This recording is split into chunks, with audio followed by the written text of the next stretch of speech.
Então, obrigado, pastor Ângelo, pelo carinho, pelo convite. Irmãos, é muito bom estar com vocês, tá bom? Que Deus seja louvado pela vida de vocês. E o texto que eu quero compartilhar com vocês se encontra na primeira carta do apóstolo Pedro, no capítulo 4, do verso 12 até o verso 19. Primeira carta do apóstolo Pedro, capítulo 4, do verso 12 até o verso 19.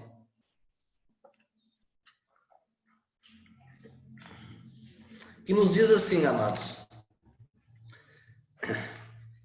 Amados, não estranheis o fogo ardente que surge no meio de vós, destinado a provar-vos, como se alguma coisa extraordinária vos estivesse acontecendo.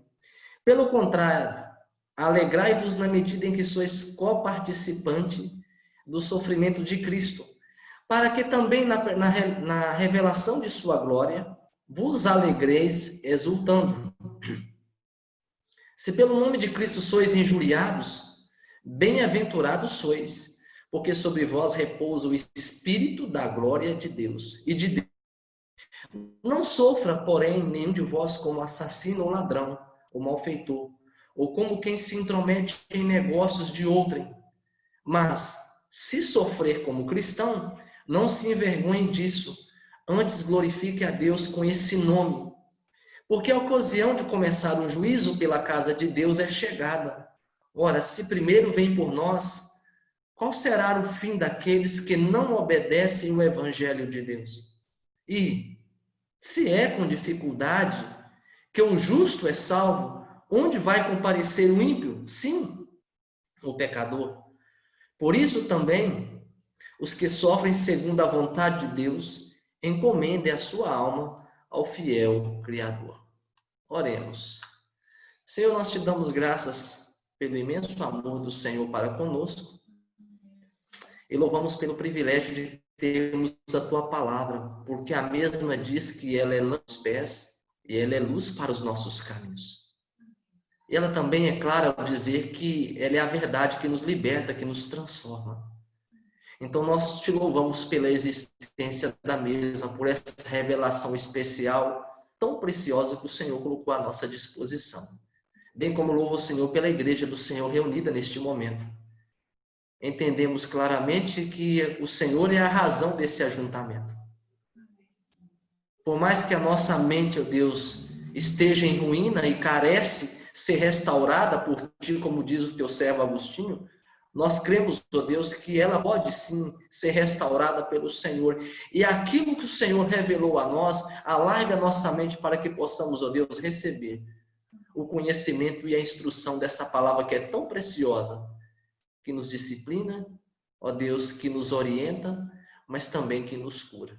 Ser conosco nesta noite, ser com os irmãos aqui presentes.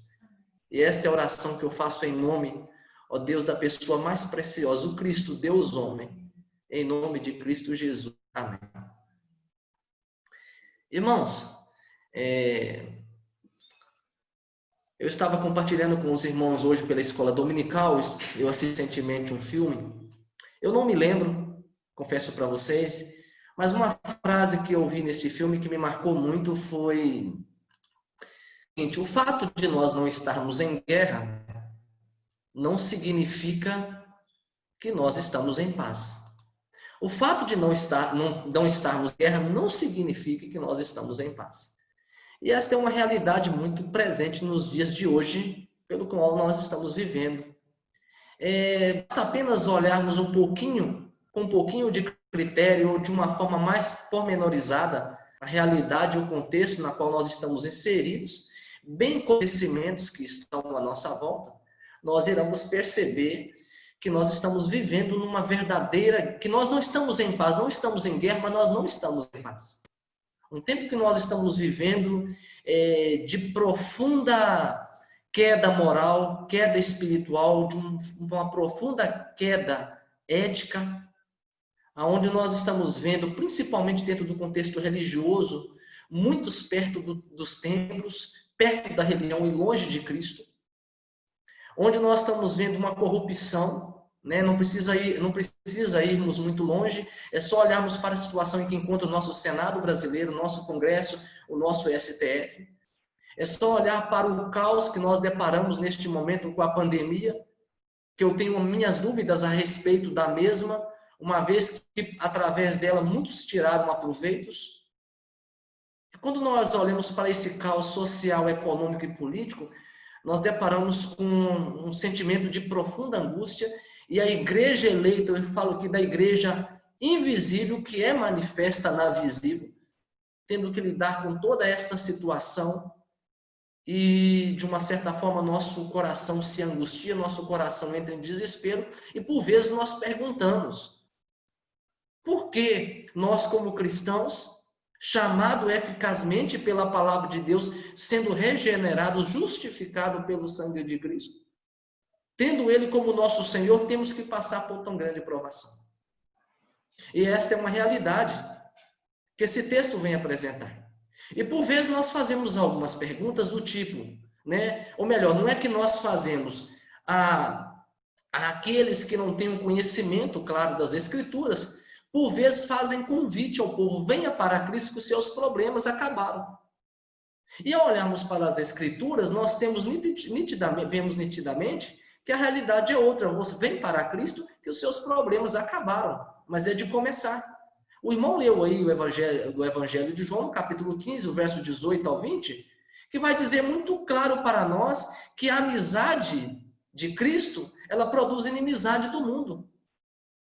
As duas coisas não podem ser, não caminham juntos. E quando nós olhamos para esse convite de uma oferta de uma graça barata, e nós esquecemos que a salvação ela é pela graça, mas ela não é de graça, que ela custou caro para Cristo. E quando nós vemos nas Escrituras um convite todo o tempo para que nós nos voltemos para Cristo, para que sejamos santos, quando nós olhamos para Romanos, no capítulo 8, verso 29, que deixa muito claro que nós somos predestinados para ser conforme a imagem de Cristo Jesus, Paulo não está ali deixando claro de que nós seremos a imagem de Cristo somente na glorificação.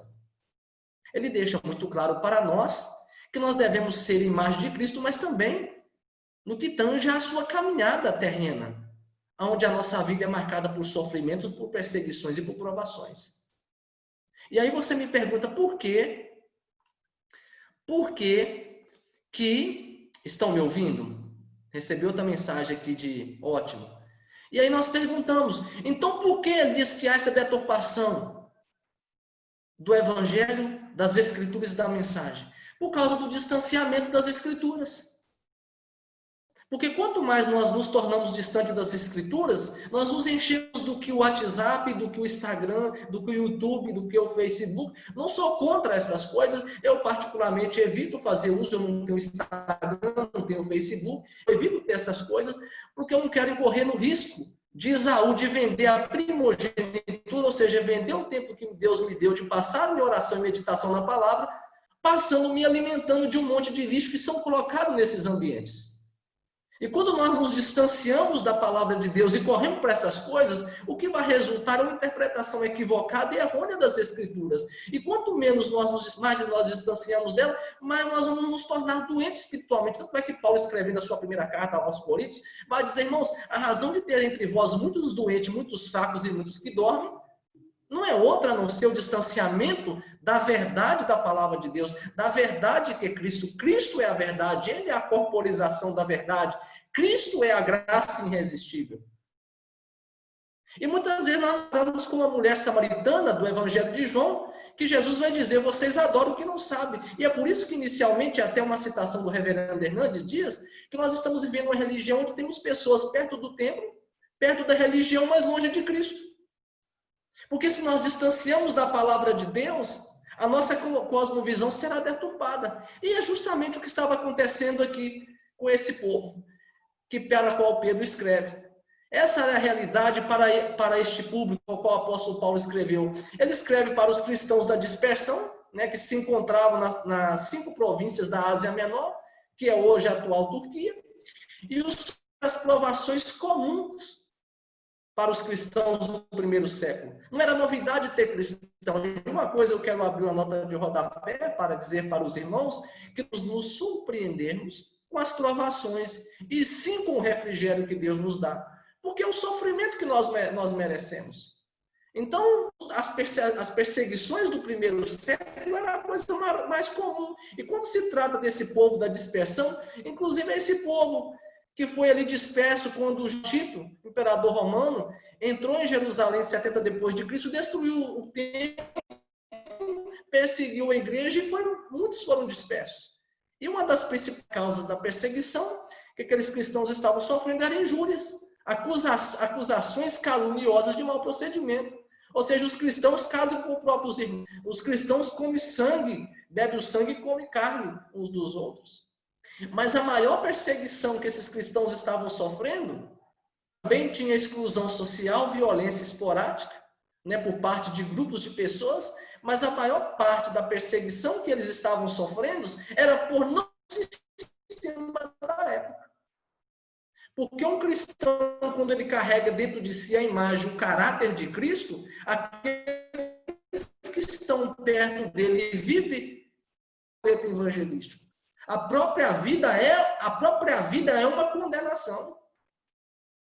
Isso é muito comum no ambiente de trabalho, quando você não compactua com as piadinhas, quando você não compactua com a vida devassa, perversa, quando você não compactua com aquelas piadas que afrontam o Criador, com esse modo mundano, com essas músicas, né? O sertanejo universitário mais lixo que existe, um funk que nem se fala, uma TV brasileira que eu falo que quem é crente não assiste televisão, me perdoe se alguém assiste, mas é uma coisa particular minha, com o lixo que nós temos aí, o mundo vai perseguir. O irmão leu na liturgia. E é o que estava acontecendo. Os cristãos não estavam compactuando. E quando o cristão não compactua com a vida mundana, ele se torna um acusador silenciosamente. E o povo da época estava dizendo, quem são esse povo aí? Porque o povo do mundo está doido para achar alguém que cometa as mesmas falhas, os mesmos erros, para dizer, não é só eu. É igual o crente que quer viver relaxado. Atenção, diz, está chamando a minha atenção, mas outros irmãos fazem isso. Não viu o Ciclano, você não viu o Beltrano? Está lá, eu sou melhor do que ele ainda. Só que nós esquecemos que o nosso padrão de vida, o nosso parâmetro, não são as pessoas, é Cristo Jesus. Nós somos convidados a imitar a pessoa de Cristo, nós somos predestinados para ser conforme em Cristo, não conforme ao irmão que nos cerca. Então, os irmãos do primeiro século estavam sofrendo essa perseguição, e por esta razão que o apóstolo Pedro escreve a sua primeira carta para encorajar os cristãos perseguidos, confusos a permanecerem firmes na fé. Meus irmãos, olha para algo maior que a salvação, que a graça irresistível que é Cristo. Não olhe para as provações e as tribulações. Não obstante, nós precisamos entender que o privilégio da salvação traz consigo diversas responsabilidades importantes. Uma delas, tais como o cristão deve ser santo. E você deve ter ouvido muita gente dizer, para justificar um pecado, que é santo é só Deus. E essa é uma expressão para mim muito esdrúxula. Porque quando Deus chama Abraão lá em Gênesis capítulo 17, no verso 1, ele chama Abraão e diz, Abraão, anda na minha presença e seja perfeito.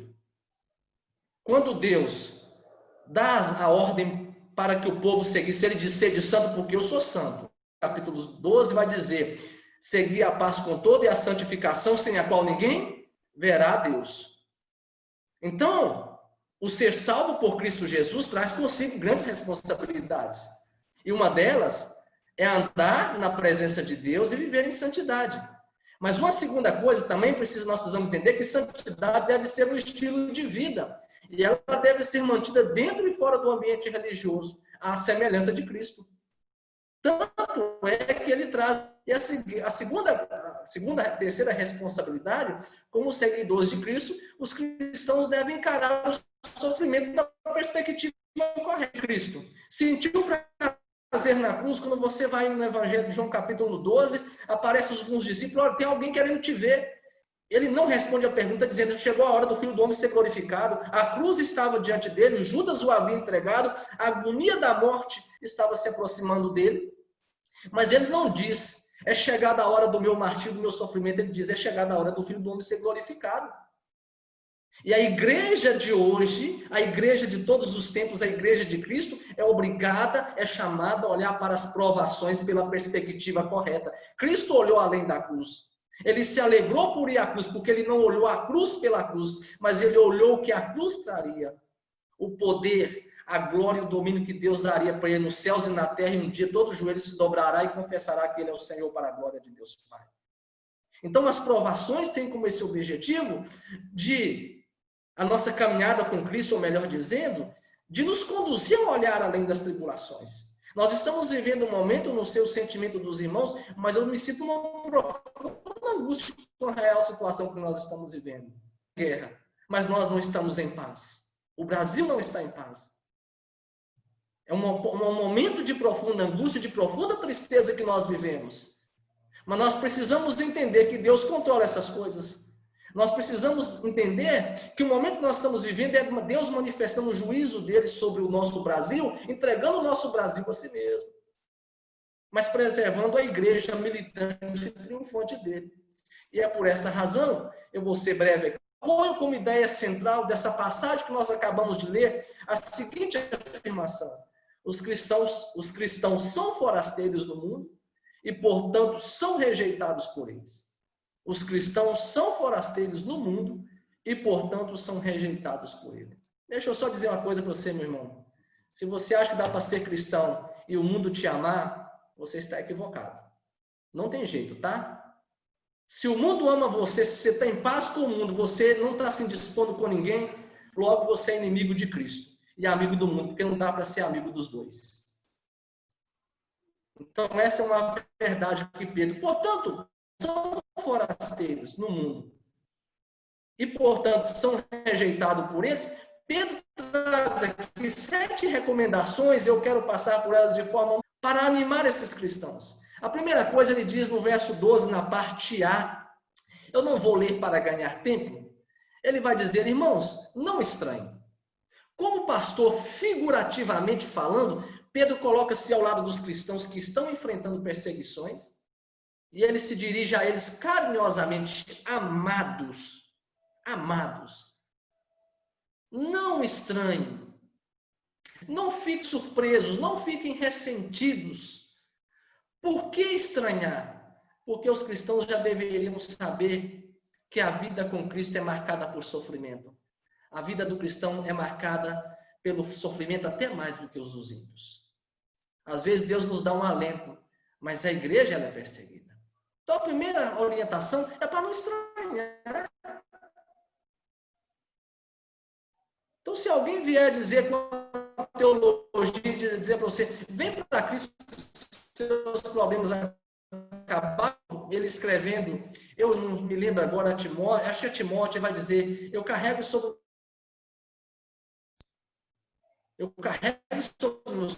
o meu corpo as marcas de Cristo. Ele nos convida a carregar sobre nós as marcas de Cristo. Então, Pedro orienta, a primeira orientação de Pedro é: não estranhe, porque a vida do cristão é marcada de sofrimento. A segunda orientação que Pedro dá para esses cristãos se encontra na parte B do verso 12. Vocês devem entender as razões pelas quais as provações existem. Essa é a segunda orientação. Vocês devem entender a razão pelas quais as provações existem. O mundo pagão estava estranhando que os cristãos não estavam participando da sua vida devassa. E como reação a essa recusa, o mundo incrédulo ataca os crentes com injúrias. E agora Pedro diz que os cristãos não devem se surpreender quando forem perseguidos.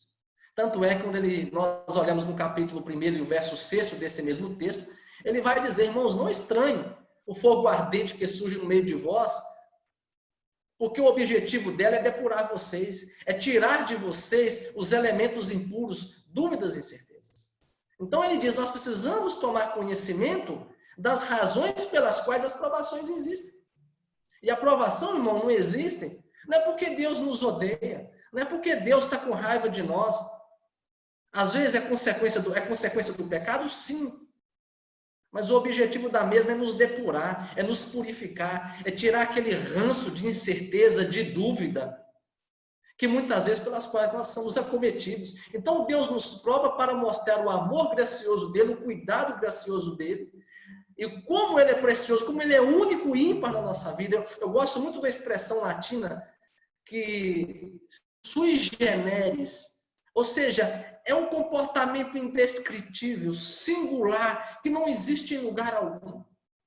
Então as provações vêm com esse objetivo. E é na provação que nós tomamos conhecimento de quem é Deus e de quem somos nós. É nas provações que nós tomamos conhecimento de quem as pessoas que nos... Quem é Deus, ou seja, quem é o melhor amigo, quem é o verdadeiro amigo, ou melhor, quem é o único amigo. É nas provações que nós deparamos com isso. A terceira orientação que Pedro dá, em vez de vocês ficar ressentido, estranhando o porquê das provações, vocês devem, em meio àquele intenso sofrimento, da mesma maneira que o nosso Senhor teve a vida marcada de sofrimento e seguida de louvor e glória, assim como eles também, nós precisamos entender que o primeiro sofrimento, depois a exultação e a glória. Eles são orientados a não ficarem ressentidos, como se algo estranho estivesse acontecendo, porque os cristãos não devem questionar a providência de Deus quando é atingido pelo sofrimento inesperado. Não deve culpar a Deus por não intervir ao seu favor. Certamente Deus está no controle de cada situação, nós precisamos ter isto claro na nossa vida. Ele tem o poder para guardar os cristãos do sofrimento iminente, porém Deus trabalha dentro dos seus propósitos para fortalecer a fé dos crentes através do sofrimento. Os cristãos precisam entender. Essa é a mensagem de Pedro para aquela época. Nós pregamos e dizemos, nós temos a mensagem para a época que o texto foi escrito e a mensagem para a igreja atual.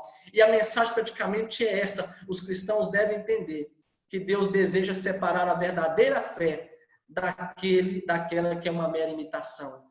E usa o instrumento do sofrimento para alcançar esse propósito. E é por isso que ele chega e orienta esses irmãos bem nesses termos: aguente firmes. O fim está próximo, vai passar. O que seria essa exultação da glória de Cristo? É a capacidade de se alegrar quando tudo está indo na contramão daquilo que gostaríamos. Essa é uma afirmação do reverendo Augusto Nicodemos, que se baseia em Filipenses no capítulo 4, verso 13.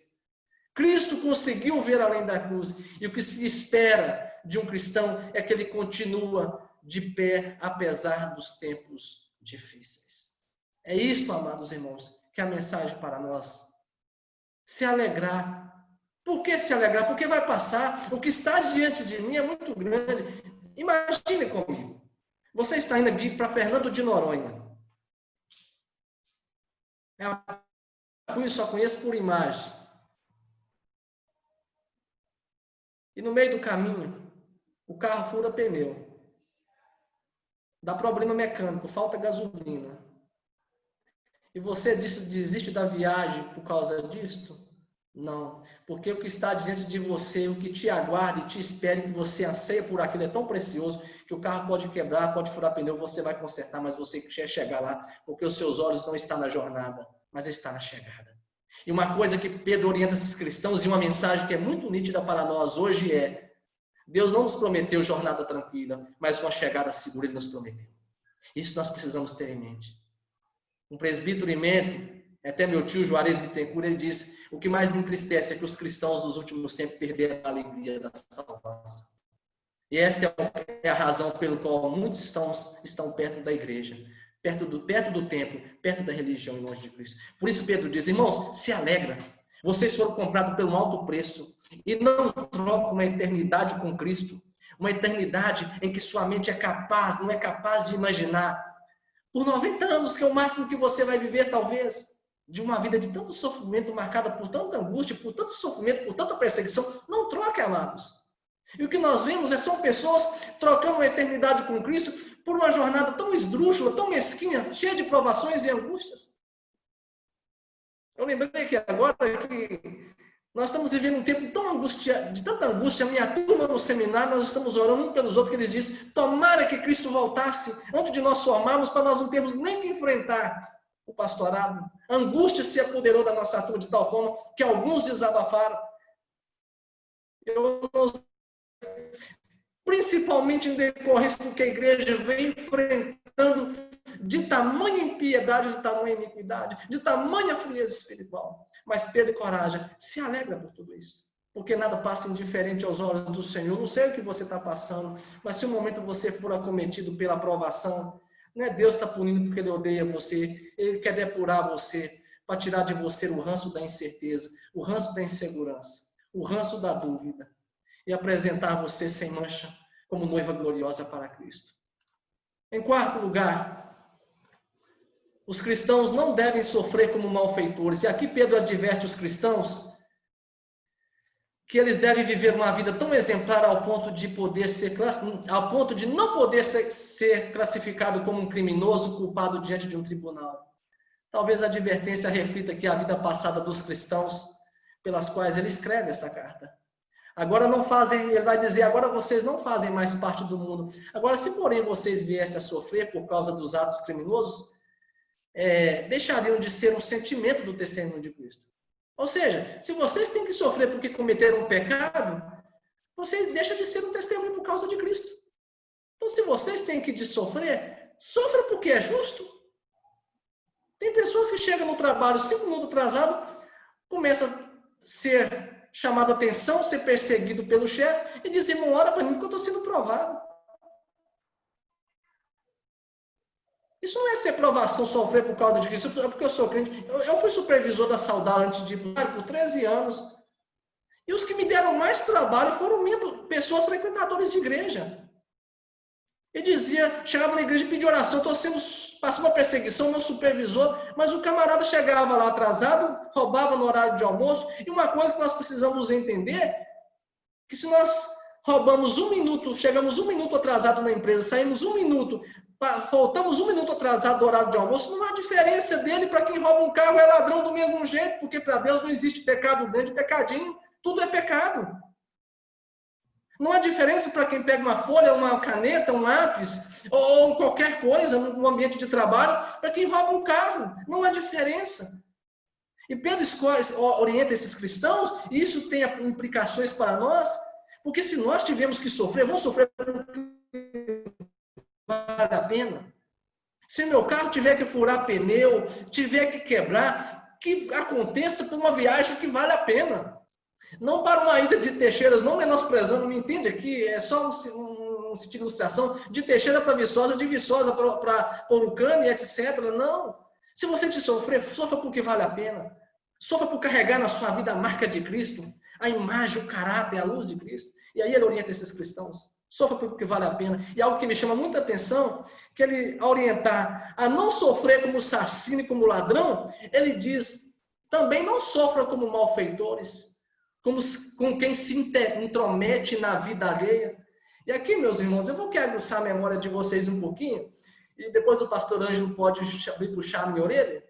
Eu fico assim cabuloso, que é muito comum nas nossas igrejas, disciplina quem adultera, disciplina quem cometeu algum deslize aí que vocês podem considerar grave, alguém pode cair da ilustração, quem adultera, às vezes quem foi apanhado em escândalo, bebeu, fumou, coisas assim. Mas o fofoqueiro nunca é disciplinado. Eu queria entender qual o critério que muitas vezes as nossas lideranças usam para definir o que é pecado e o que não é pecado. Que Pedro orientar para não sofrer como assassino e como ladrão, ele acrescenta um terceiro ponto. Não sofra como intrometido, como aqueles que se intrometem em negócios de outro. Ou seja, Pedro vai dizer aqui para esses cristãos, de uma forma muito clara para nós, que o intrometido acaba com a paz e a harmonia da igreja, de uma comunidade local. Ele deixa isso claro para nós. Então, ele traz essa orientação. E nós precisamos ter muito cuidado com a nossa boca. Precisamos muito. Que muitas vezes a boca que nós glorificamos a Deus e bendizemos a Deus e Pai, nós nos metemos em situações complicadas. Guarda uma coisa, enquanto a palavra está na sua boca, ela é sua escrava. Mas no dia que você solta ela, você se torna escravo dela. E você perde a paz. Quinto lugar, os cristãos devem glorificar a Deus por causa deste nome. O nome cristão aqui, eu não vou dizer o histórico, como esse nome aparece, ele aparece apenas 2 vezes nas Escrituras, para ganhar tempo aqui, Mas Pedro vai exortar os leitores deles a sofrerem como cristãos. Ele diz para não envergonhar o nome pelo qual eles são chamados. Não se envergonhe. Como sabe o pastor, Pedro reconhece o coração do ser humano. Quando um crente enfrenta o escárnio, o ridículo e desprezo por causa da sua fé, a vergonha muitas vezes o impede de testemunhar de Cristo. Por isso Pedro instruiu os seus leitores a superarem a vergonha. Mas louvem a Deus por levarem consigo esse nome. O oposto da vergonha é a glorificação. A vergonha de Jesus transforma o ser humano em um covarde, mas a glória de Deus o faz audacioso. O apóstolo Pedro negou Cristo 3 vezes, e ele sabe o que ele está dizendo. Ele está dizendo em outras palavras, meus irmãos, tome cuidado com o nome de cristãos que vocês carregam. Quando eu era da Igreja Batista, eu tinha um adesivo muito grande na minha traseira do meu carro, Igreja Batista da Lagoinha. E se o pastor Ângelo admira aqui, muitas vezes eu saí daqui de 4, 5 horas da manhã com a família, ia para Belo Horizonte para um momento difícil que eu vivi na minha vida, e em que a sede e a necessidade da palavra de Deus tomou tanto conta do meu coração que eu saí daqui para cultuar em Belo Horizonte.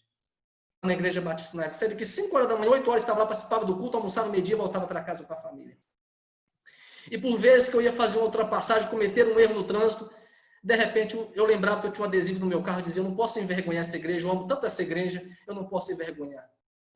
Seria mais ou menos assim que Pedro está dizendo, cuidado com esse nome de cristão que você carrega, meu irmão. Cuidado com esse nome de você dizer que é presbiteriano, ser cristão. Há muita gente que vai comparecer diante de Deus por fazer uso indevido. Deixa eu usar outra ilustração. Não sei se vocês lembram, talvez os mais velhos aqui, eu tenho 41 anos de idade. Eu lembro muito daquelas brigas de criança, em que as criancinhas muito birraentas uma com a outra, quando um falava o nome do outro, dizia, meu nome não é osso para ficar na boca de cachorro. E travava os dois naquelas briguinhas lá, porque um citou o nome do outro. Se nós, sendo pecadores, não aceitamos usar o nosso nome indevido, o que você acha que Cristo pensa a respeito disso? Se você conhece bem o terceiro, o quarto mandamento, alguém me ajuda aí? Não tomarás o nome do Senhor teu Deus em vão. O terceiro, você está entendendo o que eu estou dizendo?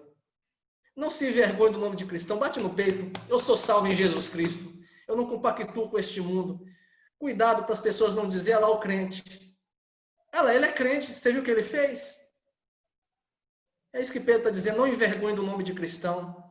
Ainda que isso você seja desprezado, rejeitado, mas não envergonhe. Eu estou caminhando para o final. Em sexto, Pedro vem orientar os cristãos que eles deveriam lembrar que o fim está próximo. E quando chegar ao fim, esses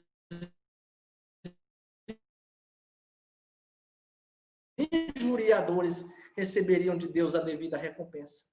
E neste texto, Pedro repete sobre o mundo.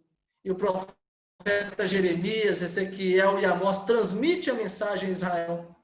O povo escolhido por Deus, mas que pecou contra ele e que não sairá impune.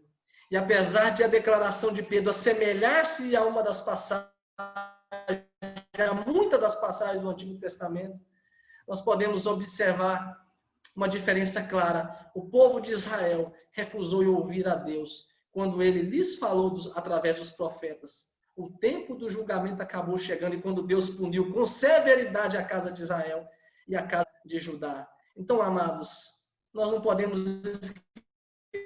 esquecer que o juízo começa com a casa de Deus.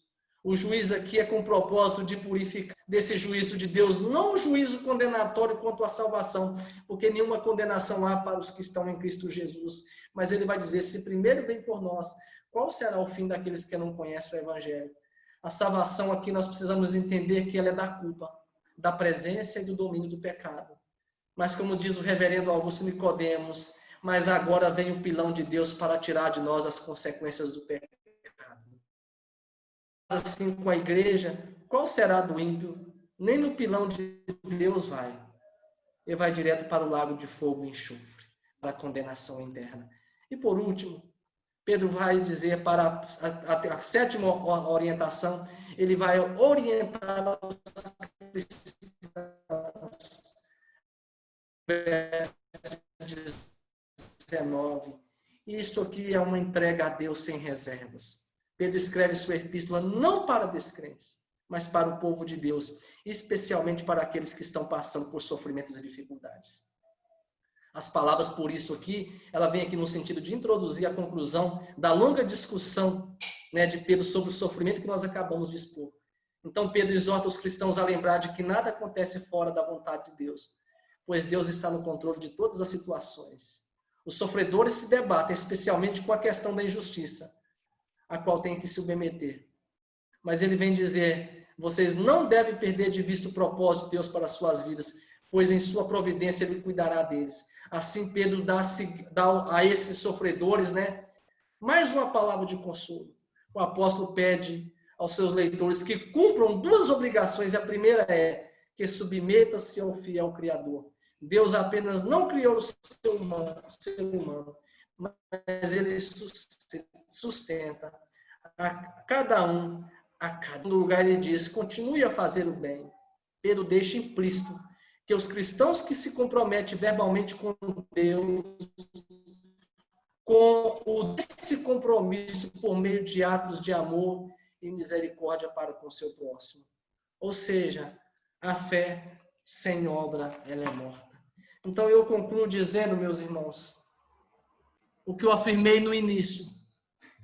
Quando na nossa caminhada com Cristo os problemas não acabam, eles acabam de começar. E pelo fato de sermos amigos de Cristo, logo o mundo vai nos odiar. E não vamos olhar, não nos iluda, o fato de não estarmos em guerra no Brasil não significa que nós estamos em paz. Nós estamos vivendo um tempo que é de chorar. Mas nós precisamos de ter uma convicção muito grande. O nosso Deus, ele está sentado no alto e sublime trono. Ele governa todas as coisas, nada foge ao seu controle. Em terceiro lugar, não esquecer de que o juízo de Deus começa dentro de casa. Quem muito é dado, a muito será cobrado. Ninguém vai para o seminário porque quer, ninguém é pastor porque quer. Ninguém está aqui ou vai para a igreja agora andar 30 quilômetros pegar carro porque quer. Deus nos convida a fazer isso com propósito, para que aqueles que ele chamou eficazmente, como bem Pedro diz, não se percam, mas tenham pleno conhecimento do Evangelho.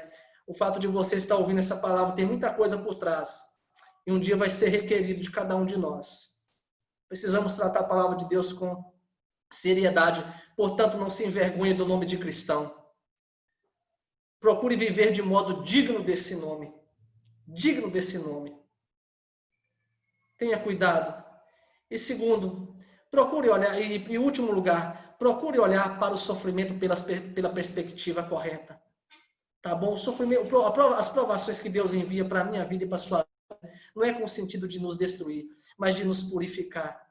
Para que nós sejamos apresentados ao noivo, lavado e remido, limpo, sem mancha.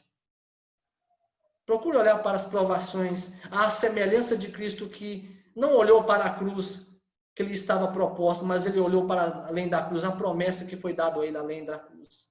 E continue firme. E por último, né, agora eu vou dizer que por último, me perdoe aí. Entrega a sua vida, a sua alma, encomenda a sua alma ao fiel Criador. Não tem coisa mais preciosa do que lançar nos braços do Senhor, sem reservas. Dizer, Senhor, eu confio a minha vida ao Senhor. O tempo está difícil. A instituição religiosa cada dia nos traz sentimentos de tristeza. Mas eu entrego a minha vida, eu confio a minha vida ao Senhor. Porque o Senhor pagou um alto preço para mim. Sem perder de vista que a salvação é pela graça, mas ela não é de graça. Ela custou cara para Cristo Jesus. Entregue sem reserva ao seu Senhor. E você não vai se arrepender, porque o salmista no Salmo 91 vai dizer que aquele que habita no esconderijo do Altíssimo, a sombra do Onipotente lhe descansa. A casa vai estar caindo lá fora, mas aquele que habita na sombra do esconderijo do Altíssimo, ele pode descansar, porque ele como o apóstolo Paulo, vai dizer, eu sei quem tenho crido. Oremos. Deus, obrigado pela vida desses irmãos. Obrigado pela vida do reverendo Ângelo e pela vida de todos os irmãos que estão aqui presentes. Fortalece-o na caminhada com o Senhor. E que eles não percam de vista Quão grande amor, quão alto preço Cristo pagou na cruz pela vida de cada um deles. Move o nosso coração em direção à palavra do Senhor, em direção à graça irresistível que é Cristo. Ó Deus, dê uma semana abençoada, ó Deus, para cada um dos meus irmãos. Ó Deus, livra, ó Deus, guarda os meus irmãos do mal, mas do mal, ó Deus, de pecar contra o Senhor, de entristecer o teu coração. Deus, Senhor, uma semana abençoada, mas uma semana abençoada no sentido deles não esquecerem da grande obra realizada por Cristo na cruz. Deles não a bênção, Deus, deles não esquecerem da bondade e da misericórdia do Senhor que os segue todos os dias da vida de cada um deles. Leva-me em paz até oratórias e me ajude a te prestar culto, ó Deus, de maneira que te agrada neste momento. É em nome de Jesus que eu oro. Amém. Santo, nós agradecemos porque em Cristo nós prestamos ao Senhor mais esse culto. Louvamos porque o nosso culto, ele é um culto cristocêntrico. Muito obrigado. Receba o nosso louvor e a nossa gratidão. E que a graça do Senhor Jesus Cristo, que o amor de Deus, o nosso Pai, a comunhão, o poder e a direção do Espírito Santo seja com a vida dos irmãos, hoje e para todos sempre. Amém.